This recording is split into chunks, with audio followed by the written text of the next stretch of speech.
नमस्कार दोस्तों, स्वागत है आपका हमारे इस यूट्यूब चैनल पे।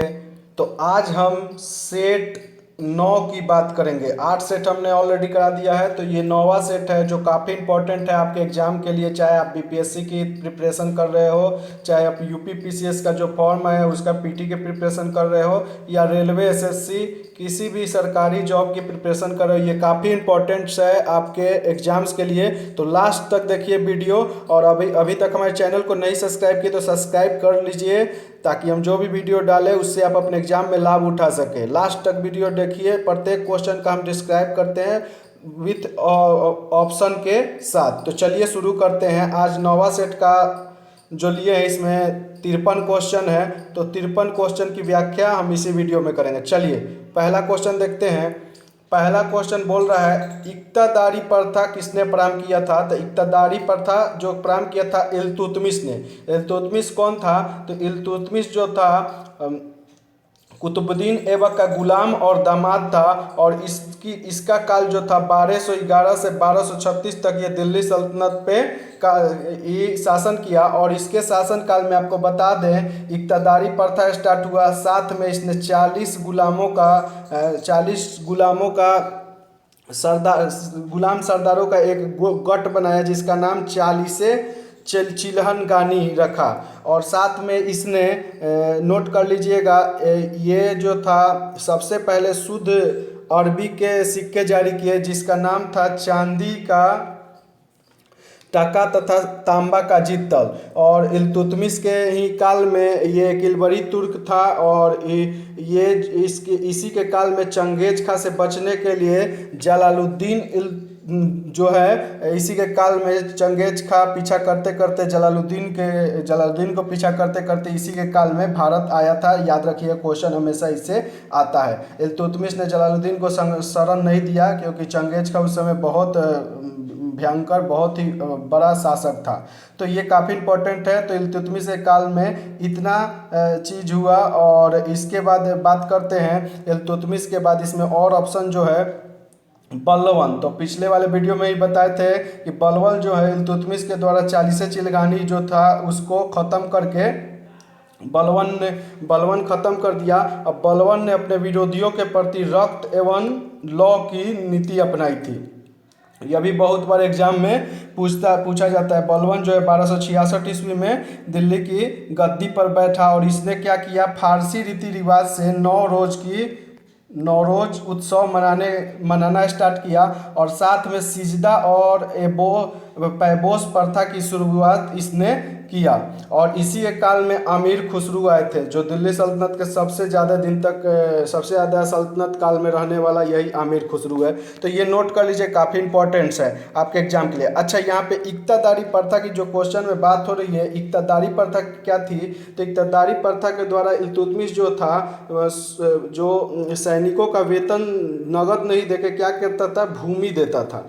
भूमि इसको उसके वेतन के जगह पर भूमि दान में देता था। और इसी को ख़त्म जो था नगद वेतन, अलाउद्दीन खिलजी ने इसको ख़त्म करके नगद वेतन फिर से स्टार्ट कर लिया। यहाँ पे अलाउद्दीन खिलजी की बात हो रही है। अलाउद्दीन खिलजी के बारे में भी पिछले वीडियो में हमने बताया था कि अलाउद्दीन खिलजी जो था जलालुद्दीन खिलजी को मार के गद्दी पे बैठा था, और 1296 ईस्वी में। और इसका बचपन का नाम अली और गुशरफ था। बताए थे इसने नगद वेतन की शुरुआत की, यही इक्तादारी प्रथा को हटाकर नगद वेतन देना, साथ में अस्थाई सेना रखना। सबसे ज़्यादा इसी के काल में अस्थाई सेना था। तो इतनी अलाउद्दीन खिलजी के काल में हुआ है, और इसी के काल में मलिक काफूर रहते थे। चलिए नेक्स्ट देख लेते हैं। फिरोज शाह तुगलक और भी एक है इसमें। फिरोज शाह तुगलक के काल में क्या किया हुआ था? तो सबसे बड़ी बात, फिरोज शाह तुगलक के काल में सबसे ज़्यादा गुलाम था। पिछले ही वीडियो में बताए थे कि सबसे ज़्यादा गुलाम लगभग 1,80,000 गुलाम इसके काल में था। और साथ में फिरोज शाह तुगलक क्या किया कि इसने ब्राह्मणों के ऊपर जजिया कर लगाने वाला पहला ये सुल्तान था, फिरोज शाह तुगलक। तो ये काफ़ी इंपॉर्टेंट है। पहले क्वेश्चन से हमको इतनी जानकारियाँ मिलती है। वीडियो लास्ट तक देखेंगे, बहुत ही जानकारी मिलेगी, और नेक्स्ट सेट के लिए आपको फ़ायदा भी होगा, आपके एग्जाम के लिए भी फ़ायदा होगा। चलिए नेक्स्ट क्वेश्चन देखते हैं। दोस्तों हम जो भी बात बोले उसको नोटबुक में नोट करते रहिएगा। काफ़ी इंपॉर्टेंट चीज़ हम बताते हैं जो आपके एग्जाम के लिए बहुत ही इंपॉर्टेंट होता है। नेक्स्ट क्वेश्चन है, महाभारत का फारसी जो अनुवाद का क्या नाम था? तो आपको बता दें, अकबर के काल में एक एक संगठन, एक आयोग का गठन हुआ था जिसका नाम था अनुवाद विभाग, जिसका नाम था अनुवाद विभाग। और इसी अनुवाद विभाग में शेख सुल्तान और नकीब खां और अब्दुल कादिर बदायूनी ने रामायण और महाभारत की फारसी में अनुवाद की थी और इसका नाम रखा था रजनामा। रजनामा का अर्थ होता है युद्धों की पुस्तक, युद्धों की पुस्तक। तो याद रखिएगा, 3 नाम था, शेख सुल्तान, नकीब खां तथा अब्दुल कादिर बदायूनी। कभी कभी पूछ देता है कि महाभारत का फारसी अनुवाद किसने किया था, तो अब्दुल कादिर बदायूनी ऑप्शन देता है, तो याद रखिएगा। और इसी आयोग ने, ये अनुवाद आयोग की स्थापना कौन किए थे? अकबर ने किया था। और इसी आयोग ने एक पंचतंत्र जो बुक है उसका फारसी अनुवाद अबुल फजल ने किया था और उसका नाम रखा था अनवरे सादात। नोट कर लीजिए, अनवरे सादात, अनवरे सादात, पंचतंत्र का अनवरे सादात। तो ये काफ़ी इंपॉर्टेंट है, इसको नोट कर लीजिए। चलिए नेक्स्ट क्वेश्चन की ओर बढ़ते हैं। 3 नंबर क्वेश्चन कह रहा है कि विजयनगर साम्राज्य के राजा कृष्णदेव, काफ़ी इंपॉर्टेंट क्वेश्चन है और इस क्वेश्चन से भी आपको बहुत जानकारियां मिलेगी। सबसे पहले बात करते हैं इस क्वेश्चन की। तो विजयनगर साम्राज्य के राजा कृष्णदेव जो राय थे किसके समकालीन है? क्वेश्चन कह रहा है किसके समकालीन है। तो आपको बता दें, ये कृष्णदेव जो राय हैं ये बाबर के समकालीन है। सबसे पहले सबका कार्यकाल जान लेते हैं। तो अकबर का कार्यकाल है 1556 से 1605 ईस्वी तक। अच्छा, फिरोज शाह तुगलक जो है, फिरोज शाह का तुगलक 1351 से 1388 तक इसका कार्यकाल है। और बाबर का कार्यकाल कब से कब तक है? तो 1526 से 1530 तक। और ये बलवन का कार्यकाल कब तक है? तो 1200 बलवन का कार्यकाल जो है, बलवन का 1266 से 1287। और ये कृष्णदेव राय जो है इसका जो कार्यकाल है 1509 से 1529 तक इसका कार्यकाल है। तो ये लगभग आपके बाबर के समकालीन है। अब थोड़ा जान लेते हैं इसके बारे में कि बाबर ने जो था अपने पुस्तक, अपनी आत्मकथा जो बाबरनामा लिखा था उसमें बोला था बाबर ने कि भारत का जो है सबसे अधिक शक्तिशाली जो कोई शासक है तो वो कौन है? कृष्णदेव राय हैं। ये अपने बाबरनामा में, आत्मकथा बाबरनामा में बोला था भारत का सर्वाधिक शक्तिशाली शासक जो है ये कृष्णदेव राय है। इसी के दरबार में 8 सर्वश्रेष्ठ कवि रहते थे जिसको अष्ट दिग्गज कहा जाता था। याद रखिएगा, ये कृष्णदेव के दरबार में अष्ट दिग्गज बोला जाता था। और ये तेलुगु साहित्य का क्लासिक युग भी कहा जाता है इसी के काल को, तेलुगु साहित्य का क्लासिक युग के काल में। अच्छा, यहाँ पे बात विजयनगर की हो रही है तो आपको मालूम होगा कि विजयनगर साम्राज्य की स्थापना 1336 ईस्वी में हरिहर और बुक्का नाम के 2 भाइयों ने किया था, विधारण संत की आशीर्वाद प्राप्त करके। तो ये इंपॉर्टेंट चीज़ है। इसकी राजधानी कहाँ थी? हम्पी। और तुंगभद्रा नदी के तट पे इसका खंडहर मिला है। और एक चीज़ बता दें कि विजयनगर का जो ये विजयनगर साम्राज्य का जो ये रामकृष्ण देव जो हैं ये कौन से शासक है? तो विजयनगर के साम्राज्य में लगभग 4 वंश और आया इसी के साम्राज्य में। क्रमशः जो है 4 वंश आया जिसका नाम था संगम, दूसरा था सलूब और तीसरा था तुलुब और चौथा था आरबीडो। तो यही जो तुलुब वंश का सबसे महान शासक था, तुलुब वंश जो था उसका संस्थापक वीर नरसिंह थे। इनका संस्थापक वीर नरसिंह थे। और इसी का महान शासक जो था वो कौन था? कृष्णदेव राय था। तो ये इंपॉर्टेंट चीज़ है, याद रखिएगा। फिरोज शाह तुगलक के बारे में अभी बता ही दिया। अकबर के बारे में मालूम है। बाबर जो था 1526 ईस्वी में पानीपत के प्रथम लड़ाई हुआ लोधी से और इसमें सबसे पहले इसने तोप का प्रयोग किया और ये जीत गया और दिल्ली सल्तनत के जगह पे मुगल वंश की स्थापना की। और बलवन के बारे में ऊपर अभी चर्चा किए हैं। तो चलिए इस क्वेश्चन से हमें इतनी जानकारी मिलती है। चलिए नेक्स्ट क्वेश्चन देख लेते हैं। बाबरनामा की रचना किस भाषा में की गई है? तो बाबरनामा ने जो बाबर स्वयं अपनी आत्मकथा लिखा है वो तुर्की भाषा में लिखा है। याद रखिएगा, तुर्की भाषा में। तो ऑप्शन नंबर ई हो जाएगा, क्योंकि हिंदी होगा नहीं, फारसी और भी, तो तुर्की भाषा होगा। और इसी बाबरनामा में इसने क्या किया है? सबसे पहले मुंबईयान नामक पद शैली जो है इसकी शुरुआत की है। ये बाबर को जन्मदाता इसको कहा जाता है, मुंबईयान नामक पैद शैली का, तुर्की भाषा में। और इसी को बाद में अबू फजल ने तुजुक बाबरी नाम से फारसी भाषा में अनुवाद किया था बाबरनामा को। चलिए नेक्स्ट क्वेश्चन देख लेते हैं। सर्वेंट ऑफ इंडियन सोसाइटी की स्थापना किसने की थी? तो सर्वेंट ऑफ इंडियन सोसाइटी का स्थापना गोपाल कृष्ण गोखले ने 1905 ईस्वी में किया था। कब किया था? 1905 ईस्वी में। और इसका कार्य क्या था कि अपने मातृभाषा के प्रति आदर की भावना रखना, ये सर्वेंट ऑफ इंडियन सोसाइटी का मोटो था। मातृभाषा का रिस्पेक्ट देना और भावना उत्पन्न रखना, ये इसका मोटो था। अच्छा, यहाँ पे बात हुई है और भी देख लेते हैं। बाल गंगाधर तिलक ने क्या किया था? तो होम रूल की स्थापना 1916 में की थी। होम रूल की स्थापना पूना में। महात्मा गांधी ने क्या किया था? तो साबरमती आश्रम की स्थापना की थी। ठीक है। और महादेव गोविंद रनाडे, बहुत इंपॉर्टेंट है, महादेव गोविंद रनाडे, याद रखिएगा। महादेव गोविंद रनाडे ने पूना सार्वजनिक सभा की स्थापना की थी 1870 में। 2 अप्रैल 1870 को पूना सार्वजनिक सभा की स्थापना की थी। ये सभा क्या था? पूना सार्वजनिक सभा, बहुत बार क्वेश्चन आता है। तो ये सभा क्या था? तो ये सभा ब्रिटिश में जो काम कर रहे लोग, सरकारी लोग और जो ग्रामीण लोग थे, उसके बीच एक सेतु का यानी मेडिएटर का काम करता था। तो ये इंपॉर्टेंट है, याद रखिएगा। चलिए नेक्स्ट क्वेश्चन की ओर देखते हैं।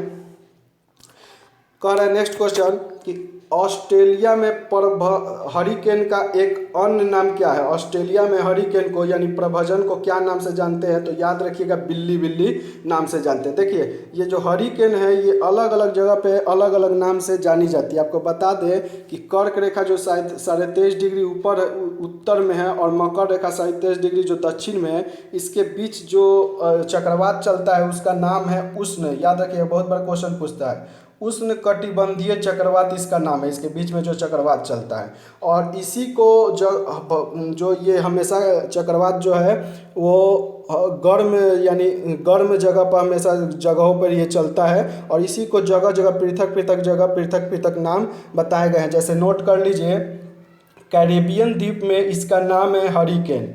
कैरेबियन द्वीप में इसका नाम क्या है? हरिकेन। और ऑस्ट्रेलिया में इसको विली विली कहते हैं। और यूएसए में इसको टोर्नेडो कहते हैं। टोर्नेडो कहीं पूछता है, एक बार पूछता है, टोर्नेडो इसको क्या कहते हैं? यूएसए यानी अमेरिका में इसको टोर्नेडो कहते हैं। और एक और चीज़ है, दक्षिणी चीन सागर में इसको टाइफून कहते हैं। याद रखिएगा, दक्षिणी चीन सागर में टाइफून। तो पृथक जगह इसका पृथक नाम बताया गया है, तो इसको नोट कर लीजिए, काफ़ी इंपॉर्टेंट है। देखिए यहाँ पे थोड़ा घचपचा जा रहा है, यानी नहीं सही से दिखाई दे रहा है, लेकिन हम जो बोलते हैं उस पर ध्यान दीजिए, उसको नोट कीजिए, काफ़ी इंपॉर्टेंट है आपके एग्जाम के लिए। चलिए नेक्स्ट क्वेश्चन देख रहे हैं। व्यर्थ भूमि के अंतर्गत कौन सा क्षेत्र आता है? तो आपको बता दें, सबसे ज़्यादा व्यर्थ भूमि के अंतर्गत अधिकतम क्षेत्र वाला राज्य बता दें, जम्मू कश्मीर है। यहाँ का लगभग 69.25 जो भूमि है पहाड़ और जंगलों से घिरा हुआ है, इसीलिए सबसे ज़्यादा ये व्यर्थ भूमि के अंतर्गत आता है। चलिए नेक्स्ट क्वेश्चन देख लेते हैं। नेक्स्ट क्वेश्चन कर रहा है, भारत में प्रकाशित होने वाला पहला समाचार पत्र कौन था? तो आपको बता दें कि वारेन हेस्टिंग्स के काल में बंगाल गजट जो था ये 1780 से 84 के दशक में स्टार्ट हुआ था, जिसके जो चालू करने वाले थे उसका क्या नाम था? James Hickey. याद रखिएगा, जेम्स हिक्की, पूछता है हमेशा क्वेश्चन। तो जेम्स हिक्की ने बंगाल गजट का संपादन जेम्स हिक्की ने किया था। ये विलियम पूछता है किसके काल में? तो याद रखिएगा, वारेन हेस्टिंग्स के काल में। चलिए नेक्स्ट क्वेश्चन देखते हैं। वेदों की ओर लौटो का नारा कौन दिए थे? तो आपको बताते हैं, वेदों की ओर लौटो का नारा स्वामी दयानंद सरस्वती ने दिया था। और ये इन्होंने आर्य समाज की स्थापना की थी। कब? 1875 ईस्वी में मुंबई में। मुंबई में आर्य समाज की स्थापना की थी 1875 ईस्वी में। अच्छा, इसमें और भी ऑप्शन है, उसको भी देख लीजिए। राजा राम मोहन राय ने 1828 ईस्वी में ब्रह्म समाज, नोट कर लीजिएगा, ब्रह्म समाज। केशवा चंद्र सेन ने क्या किया था, तो आपको बता दें कि केशवा चंद्र सेन जो थे, ये जो महादेव गोविंद रानडे और आत्म पांडुरंग जो मिलके प्रार्थना समाज की स्थापना किए थे, उसी को इन्होंने महाराष्ट्र में प्रार्थना समाज की स्थापना किया था। महाराष्ट्र में प्रार्थना समाज की स्थापना केशवा चंद्र सेन ने किया था, याद रखिएगा। अच्छा, और भी है ईश्वर चंद्र विद्यासागर, इन्होंने क्या किया था, तो आपको बता दें कि लॉर्ड कैनिंग की सहायता से, लॉर्ड कैनिंग, नोट कर लीजिए, बहुत इंपॉर्टेंट क्वेश्चन है ये सब। लॉर्ड कैनिंग की सहायता से 1856 ईस्वी में इन्होंने विधवा पूर्ण विवाह अधिनियम को पारित किया था। पूर्ण विवाह अधिनियम को इन्होंने पारित किया था। तो इसका ऑप्शन क्या हो जाएगा, डी हो जाएगा, वेदों की लौटो। और सभी बात हम बोल दिए, याद कर लीजिएगा, बार बार क्वेश्चन में ये आता है। चलिए नेक्स्ट क्वेश्चन देखते हैं। आर्य समाज की स्थापना अभी बता दिए, 1875 में मुंबई में कौन किए थे, दयानंद सरस्वती ने आर्य समाज की स्थापना की थी मुंबई में। नेक्स्ट क्वेश्चन देखते हैं। नेक्स्ट क्वेश्चन है यहीं पे, दक्कन एजुकेशन सोसाइटी, इसको दक्कन एजुकेशन सोसाइटी भी कहीं कहीं लिखते हैं, इसकी संस्थापक कौन थे, तो आपको बता दें इसके संस्थापक बाल गंगाधर तिलक थे। इन्होंने 24 अक्टूबर 1884 को दक्कन एजुकेशन सोसाइटी की स्थापना की थी। अच्छा, इसका उद्देश्य क्या था दक्कन एजुकेशन सोसाइटी का, मतलब गरीबों के, मतलब छोटे वर्गों के लिए भी कम पैसा में शिक्षा को उपस्थित करवाना, शिक्षा लाना छोटे वर्ग में भी। अच्छा, इसके तहत लगभग आपको बता दें कि 43 इसके तक 43 शिक्षण जो संस्था है इससे जुड़े, और साथ में इनका साथ जो गोपाल गणेश अवंकर भी इनका साथ दिए। और बता दें इसका हेडक्वार्टर जो था पुणे में था, यानी महाराष्ट्र में था। ठीक है, और हेडक्वार्टर पुणे में था। बाल गंगाधर तिलक ने इसकी स्थापना की थी। और बाल गंगाधर तिलक ने एक और बहुत अच्छा मतलब एक और चीज़ किया, उसके बारे में जान लीजिए कि इन्होंने, बाल गंगाधर तिलक ने चिपलूकर तथा आगंकर के साथ 1881 में, आपको बता दें कि मराठा तथा केसरी नामक समाचार पत्र इन्होंने स्टार्ट किया। किसके किसके सहायता से, चिपलूकर तथा आगंकर के सहयोग से। कब, 1881 में मराठा और केसरी नामक साप्ताहिक समाचार पत्र था, इसका संपादन किए थे। चलिए नेक्स्ट क्वेश्चन देख लेते हैं। अच्छा, यहाँ पे और भी चीज़ है, जैसे ज्योतिबा फुले। तो ज्योतिबा फुले क्या थी, इनका पूरा नाम क्या था, पूरा नाम था महात्मा ज्योतिराम गोविंद राव फुले। 1873 में इन्होंने सत्यशोधक समाज की स्थापना की थी, सत्यशोधक समाज। अच्छा, फिरोज शाह मेहता जो है ये वकील थे एक पैसे से, और इन्होंने मुंबई नगर पालिका एक्ट को लागू करने में बहुत अच्छा योगदान दिया। और 1911 ईस्वी में सेंट्रल बैंक ऑफ इंडिया की स्थापना में अपना महत्वपूर्ण योगदान दिया। चलिए नेक्स्ट क्वेश्चन देख लेते हैं। अर्थव्यवस्था की हस्तलिखित प्रति की खोज किसने की थी, तो आपको बता दें श्याम शास्त्री ने अर्थव्यवस्था की हस्तलिखित प्रति की खोज की थी। आइए नेक्स्ट क्वेश्चन देख लेते हैं। प्रसिद्ध ग्रंथ मुद्रा राक्षस, बार बार ये क्वेश्चन आता है कि लेखक कौन है, तो मुद्रा राक्षस के लेखक विशाखदत्त है। इसमें मौर्यकालीन राजनीतिक व्यवस्था के बारे में जानकारी मिलती है। और विशाखदत्त है। कालिदास का पिछले सेट में आया था क्या क्या, ऋतु संहार, ठीक है, और मेघदूत, नोट कर लीजिए, और अभिज्ञान शकुंतलम। तो ये तीनों कालिदास ने लिखा था। अच्छा, शूद्रक ने कौन कौन सा चीज लिखा था, शूद्रक ने लिखा है मृच्छकटिनम, नोट कर लीजिए, मृच्छकटिनम, मृच्छकटिकम, जिसका मतलब होता है मिट्टी की गाड़ी। और एक और चीज लिखा है इन्हें, विभास दत्त, याद रखिएगा, विभास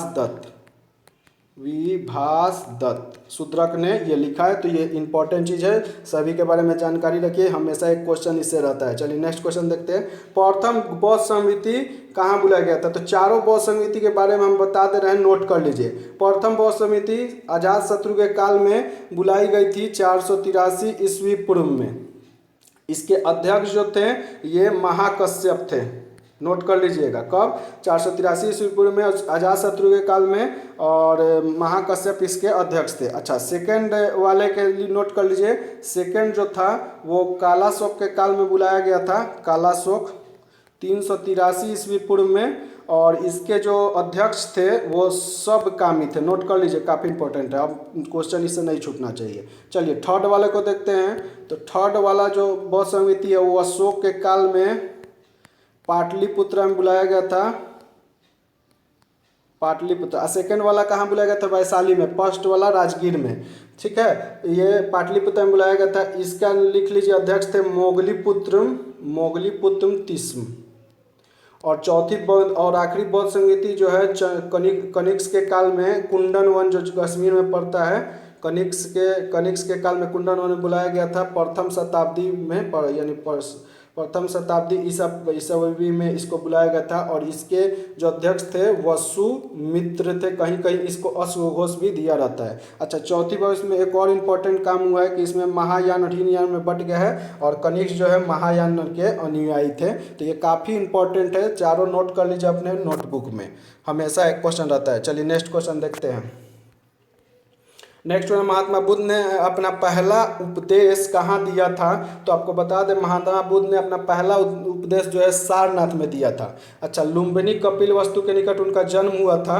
बोध गया में उनको ज्ञान की प्राप्ति हुई थी, पीपल वृक्ष के नीचे, और फल्गु के नदी के तट पे, ऋजुपालका नदी उसको कहते हैं। और लिम्बुनु कपिल वस्तु में उनको जन्म हुआ था। और सारनाथ में वो पहला धर्म चक्र परिवर्तन जिसको बोलते हैं, अपना धर्म उपदेश दिए थे। तो इस क्वेश्चन से इतनी जानकारी मिलती है। चलिए नेक्स्ट क्वेश्चन देखते हैं। कौन सा पुरातात्विक स्थल जो है मौर्य राजप्रसाद से संबंधित है? तो आपको बता दें, कुम्हार जो पटना में पड़ता है, पटना में, ये मौर्य राजप्रसाद से संबंधित है। ये पहला स्थल है जहाँ पे चंद्रगुप्त मौर्य के प्रसाद का अवशेष मिला है, चंद्रगुप्त मौर्य के। और बता दें कि इस सभा का जो फर्श और छत्र है लकड़ी के, इसीलिए बोला लकड़ी के बने होते मिले हैं। और भवन की लंबाई 140 फीट मिली है, चौड़ाई 120 फीट मिला है। और भवन का स्तंभ जो है बलुआ पत्थर का बना था, ये इससे जानकारी मिली है, बलुआ पत्थर से बना था। उस पर चमकदार पॉलिश हुए थे। तो कभी कभी क्वेश्चन भी आता है कि मौर्यकालीन जो है महल जो है किसके बने होते हैं? तो लकड़ी ऑप्शन में रहता है, और लकड़ी उसका आंसर होता है। तो इस क्वेश्चन से हमें इतनी जानकारी मिलती है। चलिए नेक्स्ट क्वेश्चन देखते हैं। जैव उर्वरक कौन सा है? तो आपको बता दें, जैव उर्वरक जो है एंजियोस्पर्म है। बी नंबर इसका और ऑप्शन हो जाएगा। और ये जैव उर्वरक क्या होता है? तो आपको बता दें कि जैव उर्वरक अति सूक्ष्म जीवों का उर्वरक होता है, जो पौधे के प्राकृतिक रूप में सूक्ष्म पोषक तत्व प्रदान करता है। जैसे एंजियोस्पर्म, राइबोसोम भी है, राइजोबियम ये भी है जैव उर्वरक। तो ये सब जैव उर्वरक है। और इनका काम क्या होता है? इनका काम होता है पौधे के प्राकृतिक रूप में सूक्ष्म पोषक तत्व प्रदान करना। ये सब जो है, ये एंजियोस्पर्म जो है, ये मक्का के, बाजरा के, गन्ने के, गेहूं के फसलों में इसका प्रयोग किया जाता है। चलिए नेक्स्ट क्वेश्चन देख लेते हैं। ACTH हार्मोन स्रावित होता है। तो आपको बता दें, पीयूष ग्रंथि से ACTH हार्मोन स्रावित होता है। नेक्स्ट क्वेश्चन देख लेते हैं। दाग और हुलिया की प्रथा प्रारंभ किसने की थी? तो आपको बता दें, दाग और हुलिया की प्रथा जो है अलाउद्दीन खिलजी ने स्टार्ट करती थी। दाग मतलब घोड़ा दागना, और हुलिया मतलब सैनिकों का हुलिया लिखना। अलाउद्दीन खिलजी ने ये स्टार्ट किया था। और सर्वप्रथम अलाउद्दीन खिलजी ने ही क्या किया था? सेना को नगद वेतन दिया था, एकता प्रथा को हटा के, और अस्थाई सेना की नींव यही रखी थी। और इसने कैसे ये अपने ससुर को यानी जलालुद्दीन खिलजी को मार के गद्दी पे 1296 ईस्वी में दिल्ली की गद्दी पे बैठा था। इल्तुतमिश के बारे में पहले ही बोल दिए हैं, और बलवन के बारे में भी बता दिए, फिरोज तुगलक के बारे में भी बता दिए। चलिए नेक्स्ट क्वेश्चन देख लेते हैं। अंग्रेजी आदि विलियम हॉकिंस किस मुगल सम्राट के समय आया था? तो आपको बता दिए, जहांगीर के समय William Hawkins. Sir Thomas Roe भी आया था, याद रखिएगा, टॉमस रो पहला ये यात्री था विलियम हॉकिंस। और टॉमस रो जो था सेकंड यात्री था, जो जहांगीर के काल में 1609 ईस्वी में आया था। ये विलियम हॉकिंस 1609 ईस्वी में जहांगीर के काल में आया था। चलिए नेक्स्ट क्वेश्चन देख लेते हैं। भारत में अंग्रेजी शासनकाल का सबसे भयंकर अकाल निम्न में से किसके दौरान पड़ा? तो आपको बता दें कि लॉर्ड लिटन के कार्यकाल में 1876 से 78 ईस्वी में भारत में भयंकर अकाल पड़ा और इस आपदा के निपटने के लिए लॉर्ड लिटन ने रिचर्ड, नोट कर लिए बहुत इंपॉर्टेंट है, रिचर्ड स्ट्रेची की अध्यक्षता में एक आयोग, अकाल आयोग का गठन किया जिससे इससे मुक्ति पाया जा सके। ये लगभग बम्बई, मद्रास, हैदराबाद, पंजाब, बंगाल इस सब जगह पर भयंकर अकाल आया था। अच्छा, लॉर्ड लिटन की बात हो रही है तो इसका कार्यकाल कब तक था? तो 1876 से 80 और इसके कार्यकाल में सबसे जो ज़्यादा ये प्रचलित जो कार्य हुआ वो था वर्नाकुलर प्रेस एक्ट, जो प्रेसों को स्वतंत्रता को बाध्य करता था, वो इसने पारित किया लॉर्ड लिटन ने। चलिए नेक्स्ट क्वेश्चन देख लेते हैं। इन महिलाओं में बताना है कि क्रांतिकारी आंदोलन की संबंध किस कौन थी? तो भिकाजी कामा जो थी क्रांतिकारी आंदोलन से संबंधित थी। और बता दें इन्होंने क्या किया था? ब्रिटेन में भारतीय युवाओं के लिए एक प्रेरणा ये स्रोत बनी थी और इन्होंने ही सबसे पहले राष्ट्रीय झंडा का रूपरेखा तैयार किया था, राष्ट्रीय झंडा का। तो भिकाजी कामा इसका आंसर है। चलिए नेक्स्ट क्वेश्चन देखते हैं। साइमन कमीशन भारत कब आया? तो आपको बता दें साइमन कमीशन भारत 1927 ईस्वी में आया और ये 7 सदस्यीय कमेटी था जो प्रशासनिक, भारत के प्रशासनिक सुधारों पर अपना जांच करने आया था 8 नवंबर 1927 को। और ये जो था उसके बाद मुंबई पहुंचा और फिर यहाँ पे 1928 में इसी के चलते विरोध हुआ जिसमें लाहौर में लाला लाजपत राय को लाठी का प्रहार लग गया, चोट लग गया जिससे उनकी मृत्यु हो गई और मरते मरते उन्होंने कहा मेरे पीठ पर किया हुआ प्रत्येक लाठी अंग्रेजों के ताबूत के कील के समान होगा। चलिए नेक्स्ट क्वेश्चन देख लेते हैं। ब्रिटिश भारत के किस अधिनियम द्वारा मुसलमानों को पृथक निर्वाचन अधिकार दिया गया? तो 1909 के मार्ले मिंटो अधिनियम 1909 में मुसलमानों के लिए पृथक निर्वाचन का अधिकार दिया गया और यही जो लॉर्ड मिंटो का द्वितीय का कार्यकाल था 1905 से 10, इसी के अंदर आगम खां और सलीमुल्लाह खां ने 1906 में ढाका में मुस्लिम लीग की स्थापना की थी। अच्छा, यहाँ पे और बात कर लेते हैं, जैसे और भी चीज़ दिया है भारत परिषद अधिनियम 1892। तो आपको बता दें कि भारत परिषद अधिनियम 1892 में क्या हुआ है? तो भारत परिषद अधिनियम 1892 में अप्रत्यक्ष चुनाव प्रणाली की शुरुआत सबसे पहले हुई है 1892 में। अच्छा, 1861 में क्या हुआ है? तो 1861 में गवर्नर जनरल की कार्यकारिणी परिषद का विस्तार किया गया, ठीक है, अध्यादेश जारी की शक्ति गवर्नर को दे दिया गया। अच्छा, और मार्टिन फॉर सुधार 1919 क्या है? तो ये है केंद्र में द्विसत्तात्मक विधायिका का स्थापना इसके तहत किया गया। तो तीनों याद रखिएगा, इंपॉर्टेंट क्वेश्चन है आपके एग्जाम के लिए। चलिए नेक्स्ट क्वेश्चन देखते हैं। इसमें से किस महिला समाज सुधार की पंडित कही जाती है? तो आपको बता दें रामाबाई। इन्होंने जो है मुंबई में आर्य समाज की स्थापना की थी, महिलाओं के लिए आर्य समाज की स्थापना इन्होंने की थी। पंडित रामाबाई इनको कहा जाता है। मुंबई में आर्य समाज, पुणे में आर्य समाज की स्थापना, ये एक महिला विदुषी थी। चलिए नेक्स्ट क्वेश्चन देख लेते हैं। नील विद्रोह कहाँ हुआ है? तो नील विद्रोह आपको बता दें बंगाल और बिहार के संयुक्त प्रांत में नील विद्रोह किया गया है। और नील विद्रोह का जो मेन नेतृत्व कौन कर रहे थे? तो तिरुत सिंह, ठीक है। अच्छा, बंगाल में इसका नेतृत्व कौन कर रहे थे? तो दिगंबर, याद रखिएगा, ये नील आंदोलन का दिगंबर जो है बंगाल में नेतृत्व कर रहे थे। चलिए नेक्स्ट क्वेश्चन देख लेते हैं। महारानी विक्टोरिया का घोषणा पत्र किस वर्ष आया था? तो 1858 में। आपको बता दें 1 नवंबर 1858 को लॉर्ड कैनिंग ने इलाहाबाद में, याद रखिएगा आपको इलाहाबाद पूछता है कहाँ पे, इलाहाबाद में एक सभा का आयोजन किया और वहाँ पे महारानी का घोषणा पत्र पढ़कर सुनाया। इस घोषणा पत्र को भारतीय स्वतंत्रता का मैग्ना कार्टा भी बोला जाता है, याद रखिएगा।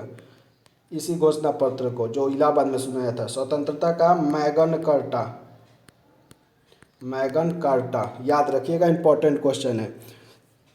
चलिए नेक्स्ट क्वेश्चन देख लेते हैं। किस लेखक ने 1857 के विद्रोह को स्वतंत्रता संग्राम कहा था? तो आपको बता दें वीडी सावरकर ने 1857 के विद्रोह को प्रथम स्वतंत्रता संग्राम बोला था। अच्छा, आरसी मजूमदार ने 1857 के विद्रोह को प्रथम स्वतंत्रता संग्राम नहीं बोला था, ये भी पूछता है। अगर पूछेगा बोला था तो वीडी सावरकर ने बोला था, और किसने नहीं बोला था? तो आरसी मजूमदार ने प्रथम स्वतंत्रता संग्राम नहीं बोला था 1857 के विद्रोह को। दोनों याद रखिएगा, इंपॉर्टेंट क्वेश्चन है। चलिए नेक्स्ट क्वेश्चन देख लेते हैं।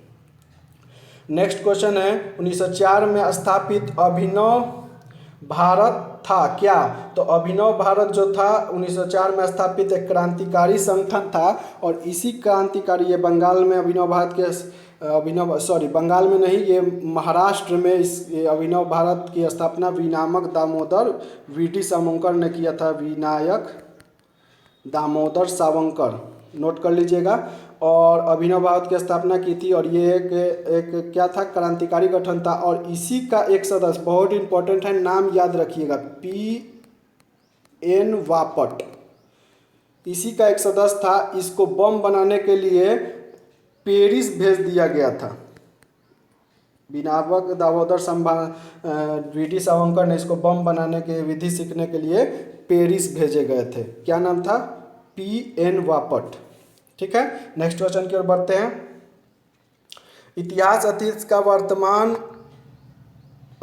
और अनंत अतीत एवं वर्तमान का अनंत वार्ता है, यह किसने कहा था?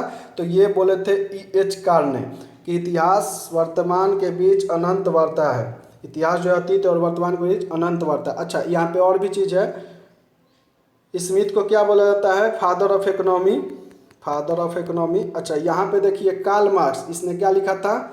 दास कैपिटल लिखा था। बहुत इंपॉर्टेंट क्वेश्चन पूछता है, दास कैपिटल किसने लिखा था? Karl Marx. चलिए नेक्स्ट क्वेश्चन देख लेते हैं। भारत के लिए अकाल संहिता, फिर आ गया, अकाल संहिता की सिफारिश का आयोग किया था। तो स्ट्रेटजी आयोग अभी बताए हैं कि जब 1876 में अकाल आया था, तो वही लॉर्ड लिटन ने स्ट्रेटजी नामक व्यक्ति को इसकी अध्यक्षता में अकाल आयोग का गठन किया था। अच्छा, एक और क्वेश्चन यहाँ से आता है कि सबसे पहले अकाल कब आया था? तो आपको बता दें 1866 ईस्वी में एक अकाल आया था। दुर्भिक्ष ने भारत में कई भाग में भयानक रूप से धारण किया, यानी अकाल रूप धारण किया। लेकिन याद रखिए उस समय जॉर्ज कैंपबेल थे, ये जॉर्ज कैंपबेल है, उस समय इसकी अध्यक्षता में एक आयोग का गठन किया गया। लेकिन इसके बावजूद भी दोबारा एक बार अकाल आ गया 1876 में। तो इसीलिए ये जो है भारत के लिए अकाल संहिता सिफारिश किस आयोग द्वारा की गई? तो बाद में स्ट्रेटजी आयोग द्वारा इसकी सिफारिश की गई, और लगभग ये सफल भी रहा। ये अपना सिफारिश दिया। और चलिए नेक्स्ट क्वेश्चन देख लेते हैं। मूक नायक समाचार पत्र, बहुत इंपॉर्टेंट क्वेश्चन है। मूक नायक समाचार पत्र कौन संबंध है? तो आपको बता दें मूक नायक समाचार पत्र से किसने लिखा था और कौन संबंध है? तो B.R. अम्बेडकर, यानी भीमराव अम्बेडकर इस समाचार पत्र से संबंधित है। और आप याद रखिएगा भीमराव अम्बेडकर के नेतृत्व में कुछ बड़े समाचार पत्र जो है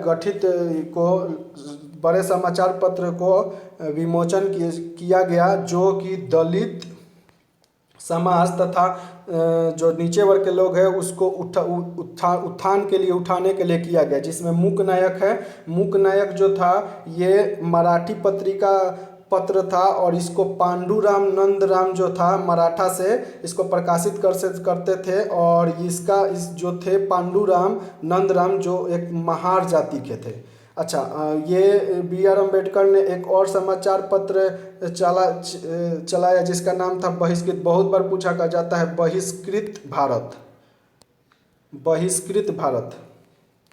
जो भी ये किए थे वो याद रखिए, जो भी ये किए थे वो सब नीचे जाति के लोगों को उत्थान के लिए किए थे, बहिष्कृत भारत। और इसमें क्या था? तो इसमें इसका विमोचन तो जो था बहिष्कृत भारत का 1927 में हुआ।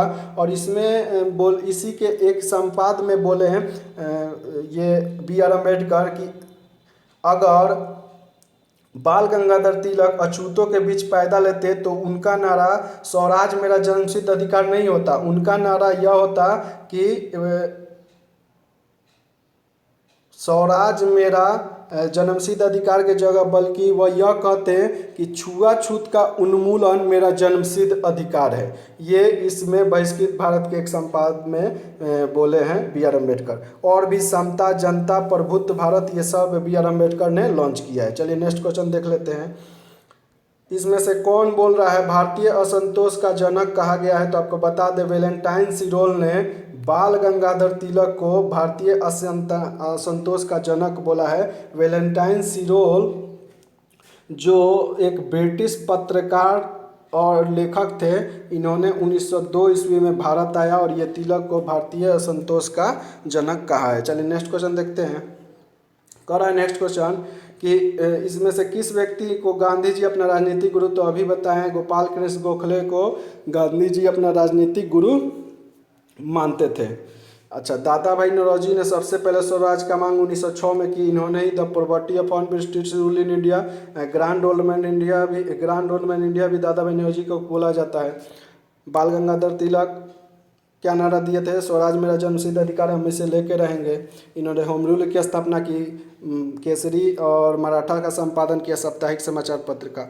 चलिए नेक्स्ट क्वेश्चन देखते हैं। न्यू इंडिया व कॉमनवेल्थ समाचार पत्रों का संबंध किससे है? तो आपको बता दें एनी बेसेंट ने न्यू इंडिया और कॉमनवेल्थ समाचार पत्र लिखी हैं। अच्छा, एनी बेसेंट के बारे में आपको बता दें, एनी बेसेंट थियोसॉफिकल सोसाइटी की प्रमुख नेता थी और भारत में काफ़ी हद तक ये थियोसॉफिकल सोसाइटी का प्रचार किया। जो एच.सी. ब्लावात्स्की ने उसका शुरुआत किया था थियोसॉफिकल सोसाइटी का।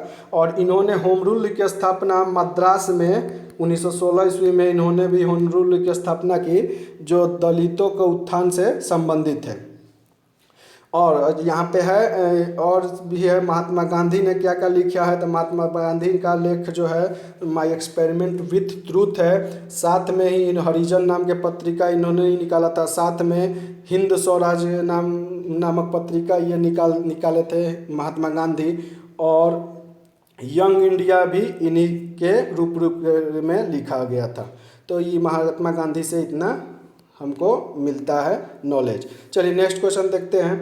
सभी क्वेश्चन काफ़ी इंपॉर्टेंट है, लाइक कर दीजिए, चैनल को सब्सक्राइब भी कीजिए। 36वां नंबर क्वेश्चन है, ITCJ से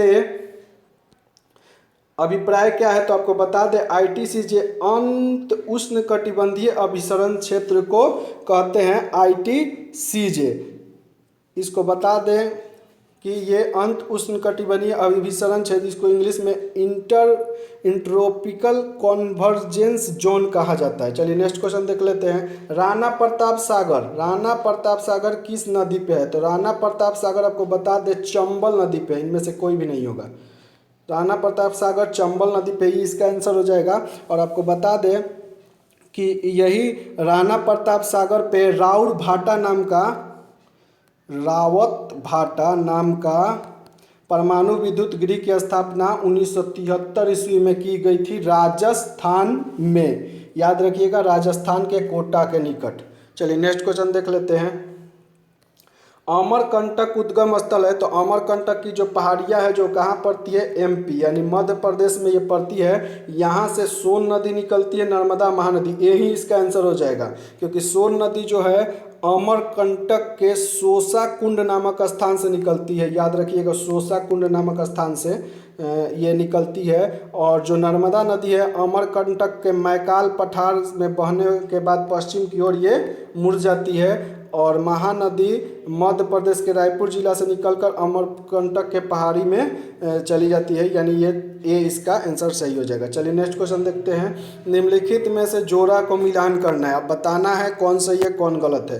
तो आपको बता दें कि भूटिया जो है वो सबसे ज़्यादा उत्तराखंड में मिलती है। गुज्जर जो है जम्मू और कश्मीर में मिलता है। अच्छा, गद्दी है, तो गद्दी आपका हो जाएगा अरुणाचल प्रदेश, पूर्वी क्षेत्र में मिलता है अरुणाचल प्रदेश। और डाफला हो जाएगा हिमाचल प्रदेश। तो A का 4, B का 3, C का 2, ये हो जाएगा A का 4, A नंबर इसका आंसर हो जाएगा। A का 4 उत्तराखंड, गुज्जर कश्मीर 2 और गद्दी हिमाचल प्रदेश ऊपरी क्षेत्र और डाफला अरुणाचल प्रदेश पूर्वी क्षेत्र। तो A नंबर इसका आंसर हो जाएगा।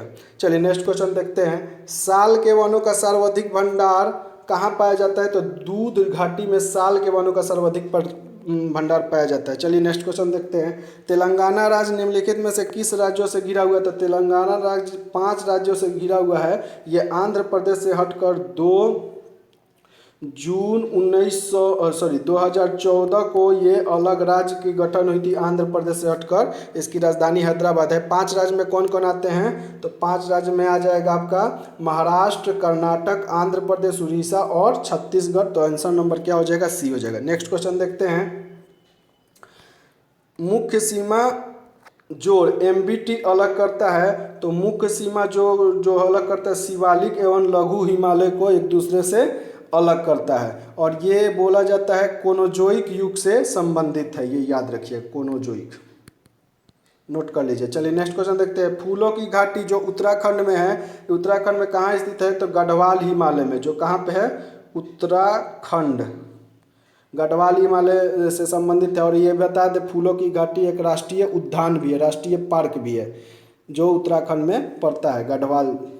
गढ़वाल हिमालय में ये पड़ता है। चलिए नेक्स्ट क्वेश्चन देख लेते हैं। भारत में कोयला किस भौमिक शैल समूह में पाया जाता है? तो आपको बता दें, भारत में कोयला जो है गोंडवाना भौमिक शैल समूह में पाया जाता है। और आपको बता दें, भारत में 2 भौमिकीय शैल समूह है जो कोयले के लिए प्रसिद्ध है, कोयला के लिए। पहला है गोंडवाना और दूसरा है गोंडवाना और दूसरा है आपका टर्सियरी है और गोंडवाना। अच्छा, गोंडवाना के बारे में बता दें कि यहाँ पे लगभग 99% तक कोयला पाया जाता है। और इसमें जो कोयला पाया जाता है उसका नाम है बिटुमिन्स।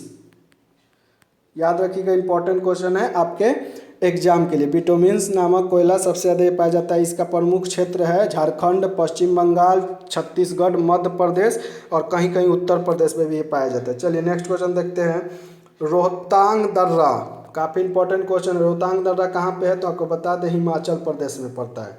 तो रोहतांग दर्रा कौन 2 घाटियों को जोड़ती है? तो आपको बता दें, रोहतांग दर्रा जो है कुल्लू एंड स्पीति 2 घाटियों को जोड़ती है। रोहतांग दर्रा कहाँ है? हिमाचल प्रदेश में है। नेक्स्ट क्वेश्चन देख लेते हैं। भारत के उत्तर पश्चिम भाग में शीत ऋतु में वर्षा का प्रमुख कारण क्या है? तो शीत ऋतु का वर्षा का प्रमुख कारण पश्चिमी विक्षोभ है। यानी पश्चिम के चलते विक्षोभ होने पे उत्तर पश्चिम यानी यहाँ पे वर्षा अधिकतर होती है। शीत ऋतु में भी वर्षा होती है। चलिए नेक्स्ट क्वेश्चन देखते हैं। लैटराइट मृदा अधिकतम पाई जाती है कहाँ पे? तो लैटराइट मृदा अधिकतम कर्नाटक में पाई जाती है। और एक चीज़ और बता दें कि लैटराइट जो मिट्टी है वो इसका 3 किस्म होता है।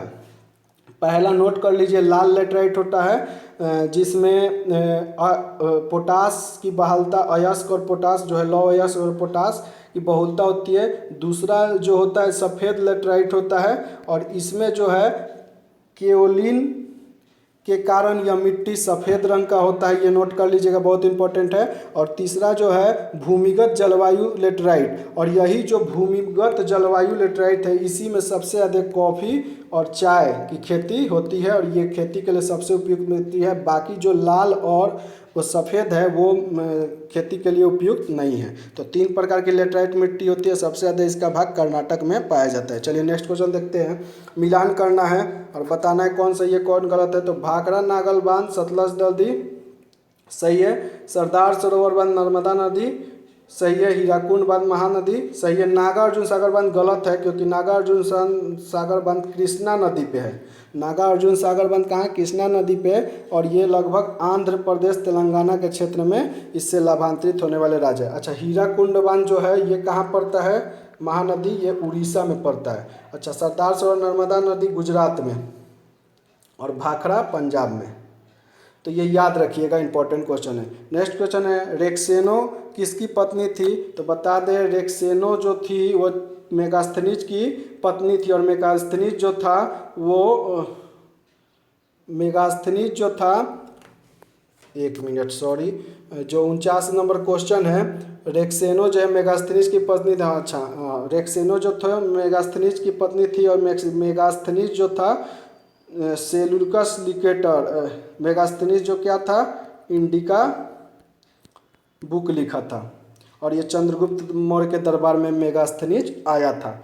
तो 49 क्वेश्चन का ये सेट है, काफ़ी इंपॉर्टेंट सेट है। हाँ, थोड़ा लंबा वीडियो हो रहा है ताकि हम सभी क्वेश्चन को सही से डिस्क्राइब करें और आप उससे लाभ उठा सकें। देखिए, एक क्वेश्चन में 4 ऑप्शन होता है और जब चारों ऑप्शन के बारे में आप सही सही जानिएगा तो आए वाले 10-15 सेट जब आप पैसे लगा लीजिएगा तो नेक्स्ट सेट में लगभग आपका 50 क्वेश्चन में 30-35 ऑटोमेटिक सही होने लगता है, क्योंकि इसी से नया क्वेश्चन बनता है, क्वेश्चन से ही नया क्वेश्चन बनता है। जैसे आपने पिछले 2-3 सेट मेरा लगाया होगा तो देखा होगा कि बार बार कई क्वेश्चन रिपीट हो रहे हैं, कई क्वेश्चन का जो ऑप्शन हम बताते हैं उससे आया। जैसे आज का पहला ही क्वेश्चन जो इक्तदारी प्रथा था, तो इससे पहले इल्तुतमिश के काल में हमने बता ही दिया था, इल्तुतमिश जब आया था कि इक्ता प्रथा की व्यवस्था की थी इन्होंने। इक्ता प्रथा के साथ साथ चांदी का तांबा का जितल, ये सब चीज़ चलाया था, अरबी भाषा में सबसे ज़्यादा सिक्का चलाया था। तो ये सभी इंपॉर्टेंट क्वेश्चन है आपके एग्जाम के लिए। तो सब्सक्राइब कीजिए, लाइक कीजिए और शेयर कर दीजिए ज़्यादा से ज़्यादा। कल फिर नया सेट लेके आएंगे फुल डिस्कशन के साथ। Thank you, all the best for your next examination. Thank you.